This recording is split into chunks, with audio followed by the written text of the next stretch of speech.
And I think this is a practice that we should probably start doing, especially if you're missing some of these. Think about how you're approaching the problem, and if you continue missing them because you're approaching them the same way, change up the way you approach them. Does that make sense? So I think it's a good idea to highlight the parallel lines that you're trying to deal with, and then think about a transversal that is useful to you. Do we realize that transversal does nothing for us? Because it doesn't provide any angles, right? We don't know any of those 8 angles there for that transversal.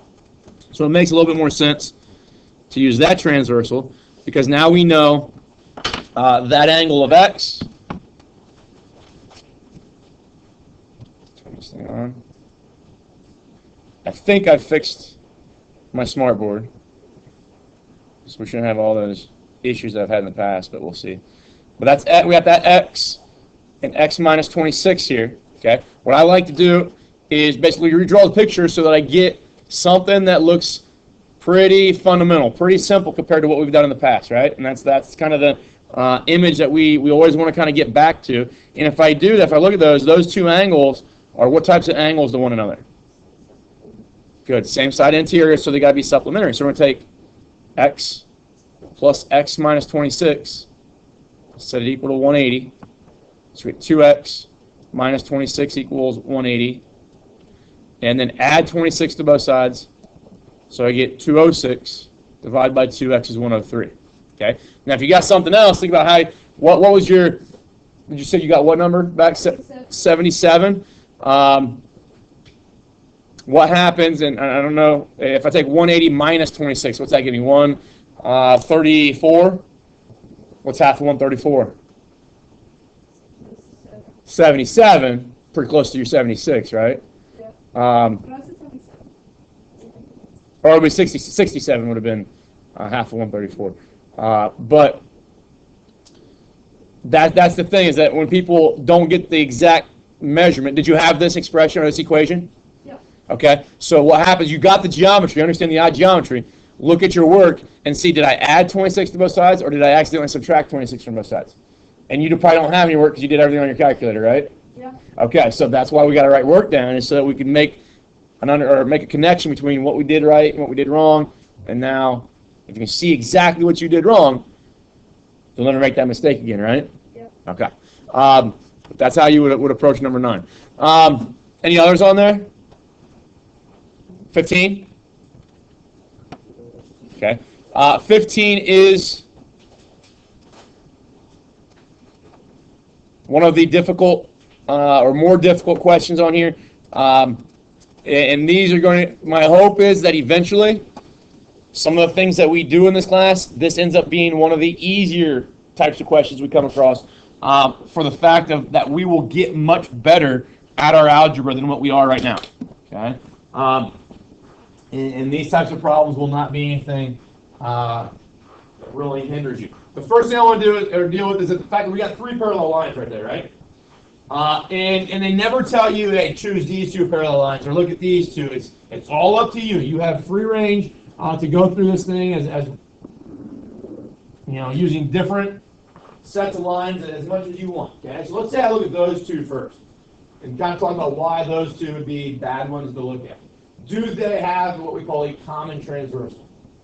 No, they don't. Then neither of them have a transversal that travels through both of those lines entirely. So those are kind of bad lines to kind of group together. So maybe those 2 would be better ones to group together because they have that transversal, right? Okay. So that tells us that we have this angle of 120 and this angle of 2x plus y. Okay. So I redraw the picture that way, and I get that image, and those 2 angles are, again, what types of angles? Good, same side interior, so they should end up being supplementary, correct? So I take 2x plus y plus 120 is equal to 180. Okay. Now we get an equation. Fine. Maybe you want to simplify it, manipulate it a little bit. But the issue with that equation is that there's 2 variables, right? So what we hope for is that we can create another equation. Okay. And we don't know what that other equation is going to end up doing. Maybe it'll be another equation that solves just for x. or maybe it'll be another equation that solves just for y, and that's the case that we hope for because that's going to be easier, okay? But maybe it won't, and then we have to think about, what do we do if that scenario doesn't show up? So we're looking at that parallel line, and now we've got this new transversal here. We've got the 2x minus y, and we've got the 140. Okay, take the picture out, and now with those, still got problems with this thing not wanting to calibrate right. We still have that angle 2x minus y, that angle 140, and again, are they same side interior? So again, same relationship that they're supplementary. So 2x minus y plus 140 is equal to 180. Okay, so now that we have that information, I'm going to erase this, and we'll move this back up. We're going to now deal with these two equations, because though neither of them solve for y and give me a quantity, a numerical result for y that I can plug back into the other equation, or that idea for x, neither of them have a numerical quantity for x. We can use them together and still solve for x and y. And the way that we want to do it, there's several approaches here. Kind of go through maybe a couple. The first one I think might be what people try to avoid, but in this case I think it's the simpler way of doing it. I'm going to rewrite this so that my x's and y's are on one side and my constants are on the other side. So I'm going to take this 120 and I'll move it over there. So when I do that, I get 2x plus y equals 60. Okay, I just move that 120 over through subtraction. The next thing I'm going to do is the exact same thing, but do it with this equation. Okay, so move the 140 to that side. So I get now 2x minus y equals 40. Okay, and so I just transform the way those equations look at it. I didn't change to what they do to x and y. I just move things around. Okay, and I know I can do that because the subtractive property equality, the addition property equality. I can move that 120, that 140 to the other side. But now those two things together, we have a system of equations, and this one's really nice to use elimination, because what variable right away when I add straight down is going to eliminate or cancel out?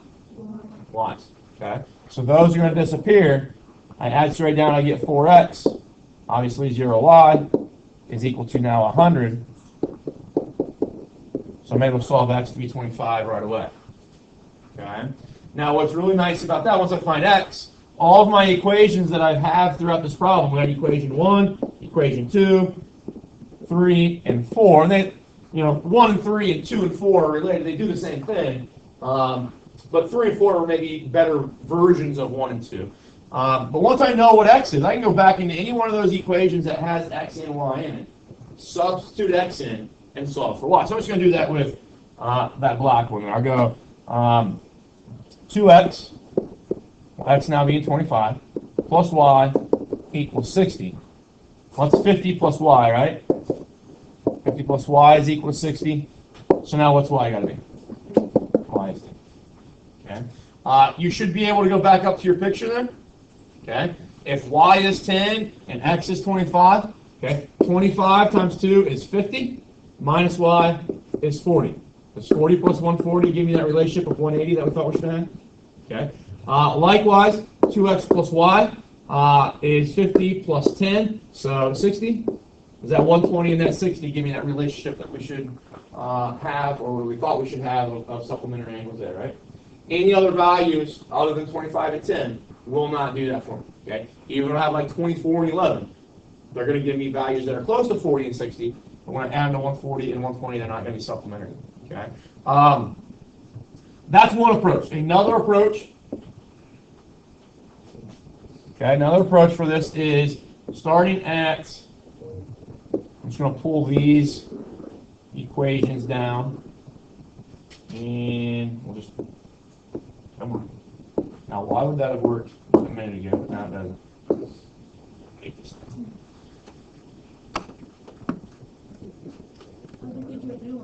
Huh? Yeah, they're pretty expensive.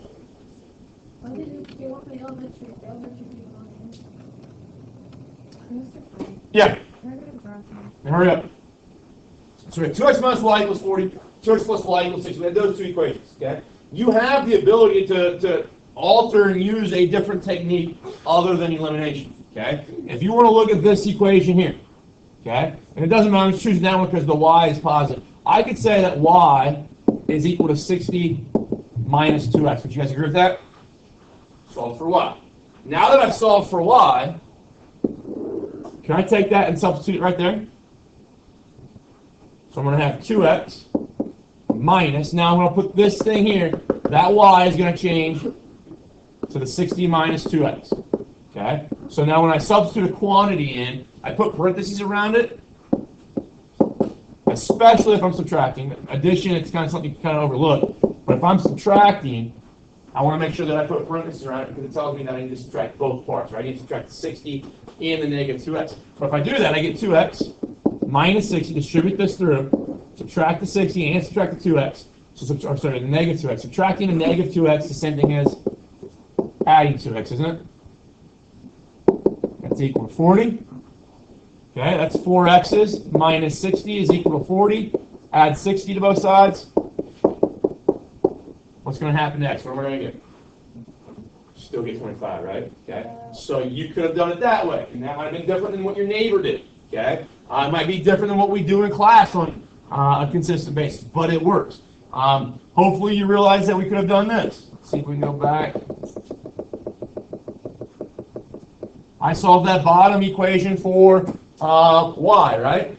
Well, let's solve that bottom equation for 2x. If I say 2x, would you guys agree that it's 60 minus y?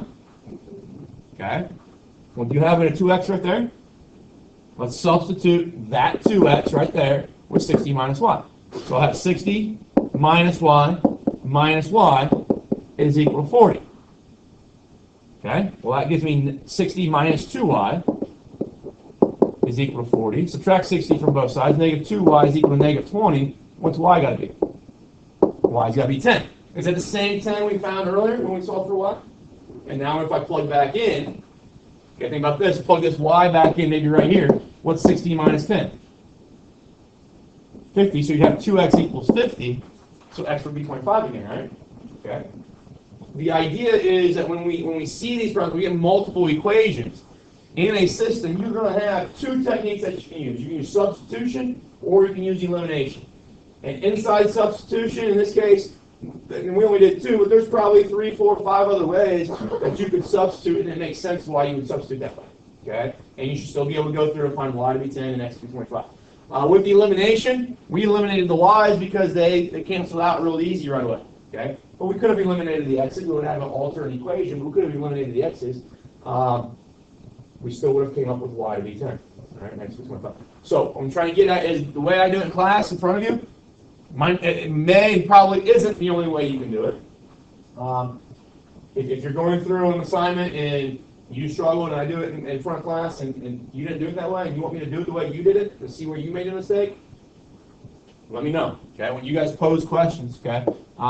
So Tara posed this question. This is her time to get that question answered, right? So let's make sure we tailor it to her. And if somebody else has the same question but did it a different way, we can then tailor it to them. Does that make sense? So make sure you ask those things and you kind of direct me on the route that you want to go. And if you don't, hopefully maybe I'll show it 2, 3, 4 different ways. That's how you would do that one. The next one, so that was 15, 16. Does it kind of look like the same idea? Okay, it's really the same picture almost. This angle here. This angle here, we added those together and got something that would have been, I think, 100 degrees there. Was that 60? 40 says 100 degrees. This angle here is going to be bigger than 180. Okay, because what's that? If that's 70, that's got to be 110, doesn't it? Yeah. Okay, and if that's 50, that's got to be 130, right?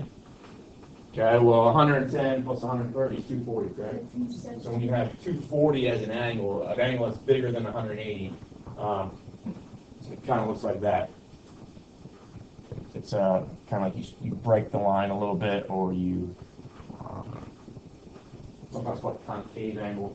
Okay, we'll talk about those things when we get to the trigonometry part of this course. We'll talk about angles that are bigger than 180 degrees.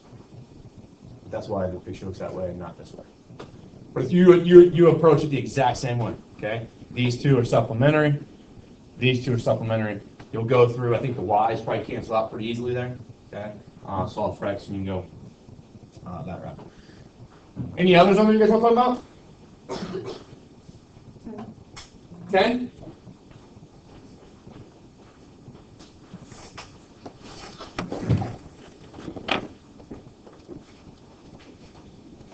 I think 10, and we did this one in the last class too, but 10 is just a bad picture.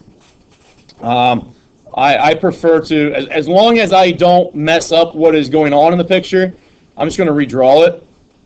Okay, so it's a little bit maybe broader than what we start with. And what I mean by not messing up anything, this is still going to be x over 2 up top. This is still going to be 7x there. But I like to do that because now when I extend these lines, extend my transversal, okay, is that picture, I'm going to get rid of that line, is that picture similar to what we've been talking about? Okay, so what kind of angles are x over 2 and 7x?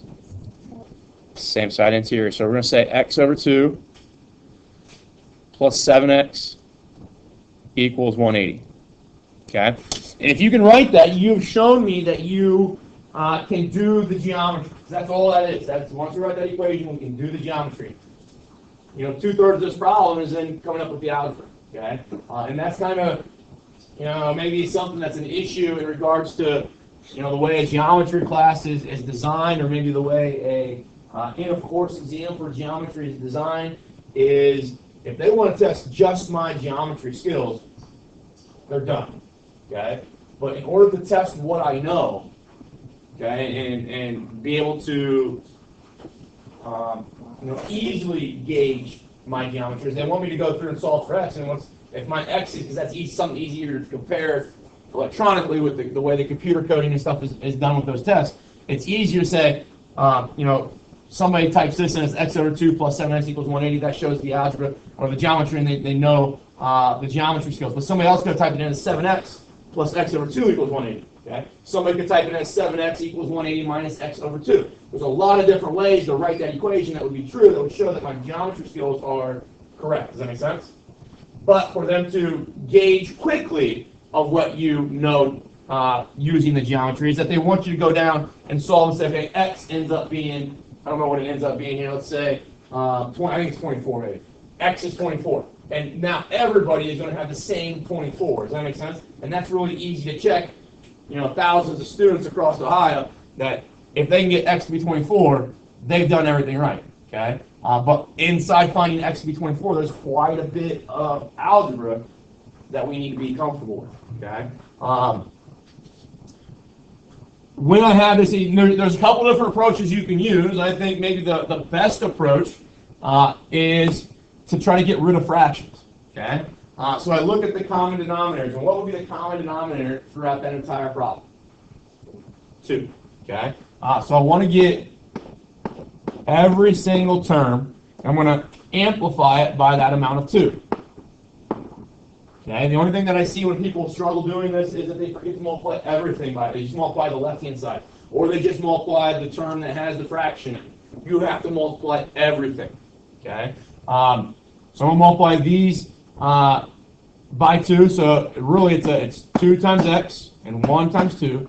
So I really get 2x over 2. But don't those 2's cancel out? So it leaves me with just x. So a lot of times we skip the specifics of the problem. We just say we know those are cancel out. Cancel, leaves me with just x. Okay? Plus then 14x, 2 times 7, and then I get 360. Gives me 15x on the left-hand side, 360 on the right. Okay, 15 goes into 36 how many times? 2. 2 full times. It leaves you with 6 left over. Bring your 0 down, so you got 60. So now I'm asking myself, how many times does 15 go into 60? And it's 4 times. Okay? And then the argument is, well, if I've done all my math right, I should be able to go up to the picture and say that that's 12 degrees, 24 divided by 2. And this one here, 7 times 24 is 168. Okay, so I plug in using the value I found and the expressions provided. But then once I plug those in, I'm going to look at those numbers and see if those numbers still hold the initial thought that I had about those angles. Okay? And that fact, 12 plus 168 gives me 180, so I know I'm doing everything right. That's the build-in check. Does that make sense? If I would have gotten 11, or not 11, let's say 22. So we got 22. Actually, let's make 20 be easier. If x was 20, I go through this work, I find x to be 20, that would be 10, and this would be 140. If I add those two numbers together, do I get that relationship that I initially thought about? No, I get the 150, right? And that's not 180. Okay? So that tells me that because I don't get that 180 with the values that I inputted in, something is amiss with my algebra here. Okay? And I need to revisit that, reanalyze that algebra. Don't erase it. Because a lot of times it's a simple, I get a lot of people to do x plus 14x and the x and then write down 13x. They did subtraction instead of addition. Or if I've got something like this where, maybe we had like 15x minus 10 is equal to 360. Maybe we have an equation like that. I get a lot of people to write this. Supposed to add 10 to both sides, but they subtract 10 from both sides, right? And that throws everything off, okay? And if you erase everything right away, you just say, oh, I messed up, I didn't get the right answer, erase, you're going to go through a lot of work that might be pointless, okay? Where you could have just found your easy, simple mistake and been fine, okay? Additionally, if you're going to bring stuff to me, because this has happened the last couple days, don't just come to me and say, I don't know how to do this problem and have nothing in front of you, no information, no work, nothing, okay? Because we need a starting point. I'm not going to start from scratch with this, okay? So you need to have, do this problem 3 or 4 times. Bring that work with you that you've gotten wrong 3 or 4 times, and we can look at it. And hopefully, looking at your algebra, I can find your mistake. And that's usually what happens throughout all the courses I teach. It's not so much that we don't know how to set things up. We don't know how to set equations up and stuff like that and develop relationships. We struggle with the algebra, okay? I can recognize that stuff and help you, and hopefully then you fix that problem the next time you see that problem.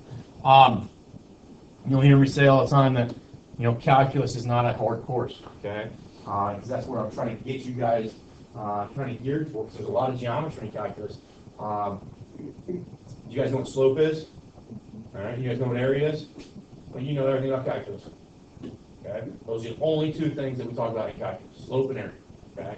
However, in developing slope and developing area for certain things, we have to use a lot of algebra. People struggle with the algebra inside calculus. Okay? But conceptually, that's all you talk about in calculus is area and slopes, and that's pretty easy, right? Okay? Hopefully you recognize kind of similar geometry-wise is that pretty easy to see same-side interior angles, pretty easy to see congruent angles, pretty easy to set those relationships up. But then where we make mistakes is through practicing that algebra. And that's something I'm going to hopefully kind of help you guys fix as we go through the year. Question number 18 is the last one I want to talk about. Unless you guys want more to talk about. When we talk about any of these if you want. I don't have anything additionally planned for today. Yeah?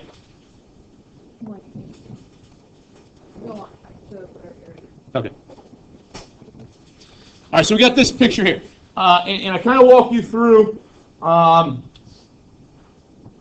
the concept here. It says you'll get 2 answers for y because of the power of 2. Now, the way this one shows up is not maybe directly related to the, or you might not visually think it's directly related to what we did yesterday in class when I gave you an example of factoring, but it is. So we'll do this and we'll factor it a couple different ways and see the comparisons. But as we go through, I also provide you that information to help you get to the point of being able to solve for y. And hopefully this problem, though it's a new fact, because we haven't talked about how the 3 angles of a triangle, if I take that angle there, and that angle there, if I add those together, I should get 180. Something maybe you talked about 7th and 8th grade, but we haven't discussed it in this course. Okay? But this is maybe an application of parallel lines and where we can see it in maybe a future type problem. We're going to see this stuff a lot in chapters 4, 5, and 6. Yes? You know what x is? What's x? 34. Okay, why is x 34? Because 68 and 2x are corresponding. Good. Okay. So those are parallel lines and transversal, right? Okay. So he's saying that that angle there and that angle there are corresponding. So we get 2x is equal to 68. X ends up being 34, right? Okay. So if x is 34, you automatically have the ability to find that angle measurement right there. Yeah, what's 3 times 34? Okay, oh, what's 30 times 3? 90. What's 4 times 3? 12. What's 90 plus 12? 102. Okay, so we got 102. 102 minus 15. What's 102 minus 15? What's 102 minus 10? It becomes 87. So 102 minus 10 would be 92, right? 92 minus 5 then would be 87. So that angle there is going to be 87 degrees. All right? So once you find that information, and hopefully maybe you realize this as well, if I look at that as a transversal, is that angle right there also 87? Yeah, okay, we got corresponding angles here. So really what happens here is that you can deal with either of these triangles. You can deal with the small one, and this is going to be a fact that we learned in chapters 4, 5, and 6, is that what I learned about that triangle can be directly used to tell me something about that triangle, okay, or vice versa. But looking at that big triangle, we now know that that was 87 degrees, 68 degrees. This angle measurement we don't know. But I tell you here, it's use the idea that there are 180 total degrees in the 3 interior angles of a triangle. So let's say y squared, it's just another relationship, y squared, that angle, plus that angle, plus that angle, equals 180. Okay, does that mean that those 3 angles are supplementary? No. What's supplementary mean? 2 angles. 2 angles at 180. Okay, so there we got 3. But we still use the same kind of logic to solve this. Okay, that's going to be y squared plus 155 is equal to 180, right? Y squared is equal to 25, correct? Now, this is a special case scenario when we have y squared or x squared or something like that. When you don't have a variable raised to the first power. So yesterday, I think we did this equation, x squared, what was it, plus 5x minus 36 is equal to 0. Okay. Notice this question is a lot easier if that thing goes away. 5x disappears, we have x squared minus 36. Here it's disappeared. We have basically 0y. Okay. And if that's the case, you can use what we call the square root method. Square root that, okay? And square root of y squared, they're inverses of one another. Powers of 2 and square roots undo one another. So they do just y. But what's the square root of 25? 5. Okay, it is 5. Okay? But it's positive or negative 5. Because remember, radical 25 is a symbol for a number that when I multiply it by itself 2 times, I get that number underneath. So you get 25. So that's a symbol for the number that I multiply by itself 2 times to get 25. So 5 times 5 will get me 25. But negative 5 times negative 5 will also get me 25. Okay? So we have to have those 2 answers. Okay? Now, understand that all this algebra we just did, okay? The math is fine, and understand that math is great. But understand that the algebra that we did does not know that it came from a picture.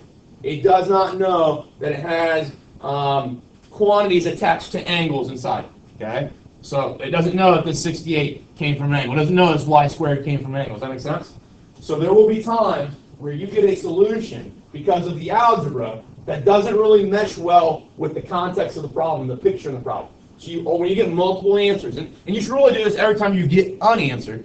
When you get multiple answers, it's going to be a really good idea for you to come back in and say, okay, where I had a y squared, if I plug in y to be 5, and I square that, I get 25. Is 25 an okay measurement for an angle?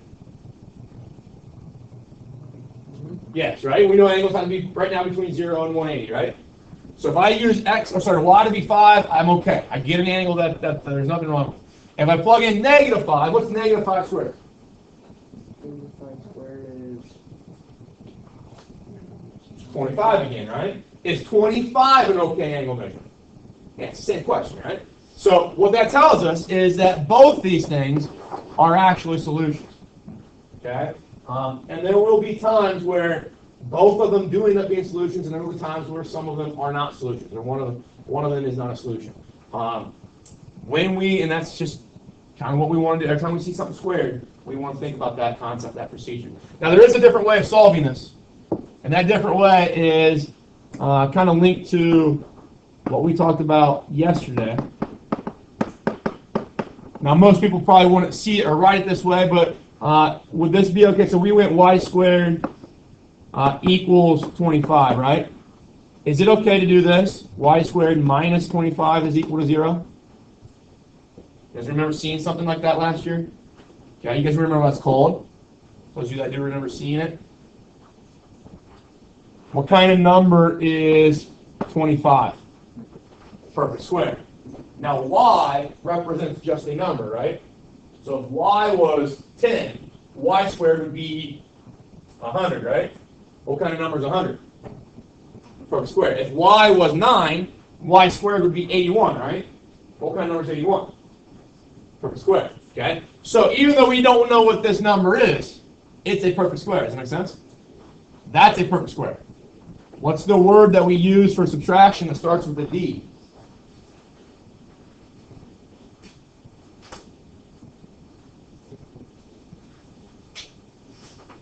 Anybody knows? If you remember last year, Mrs. Coles or Mr. Herb, Mr. McCoy would give you algebraic phrases in English, and you had to change them. Okay, and if I've ever said the word difference, that meant what? Subtraction, right? Okay. So we have a difference of perfect squares. Remember hearing that phrase last year? Okay. A difference of perfect squares. And the logic or the idea that you kind of learned a shortcut last year is that when I have a difference of perfect squares, when I recognize that, the square root of the first thing goes here, square root of the first thing goes there. Square root of the last thing goes here, square root of the last thing goes there. Now, do you remember what you do in the middle? One's positive and one's negative. Because remember, factoring is the opposite of foiling, right? Or it's the inverse of foiling. If I were to FOIL this, what's y times y? Y squared. What's 5 times y? 5y. What's y times negative 5? Negative 5y. What did those 5y and negative 5y just do? Cancel each other out. So you got 0y, right? And 5 times negative 5 gives me negative 25. Now I can solve that and say y plus 5 is equal to 0, y minus 5 is equal to 0. Okay? And we can solve for y that way, so get positive 5, negative 5. Okay? I think that's the longer way of doing it, but that eventually might be the best way of doing it based on what this number ends up being. What if that number is a variable? It becomes a little bit harder to do that square root technique maybe. Okay? Or to understand that square root technique. We will do a lot more factoring. Okay. My goal for you guys this year, not only get good at the geometry and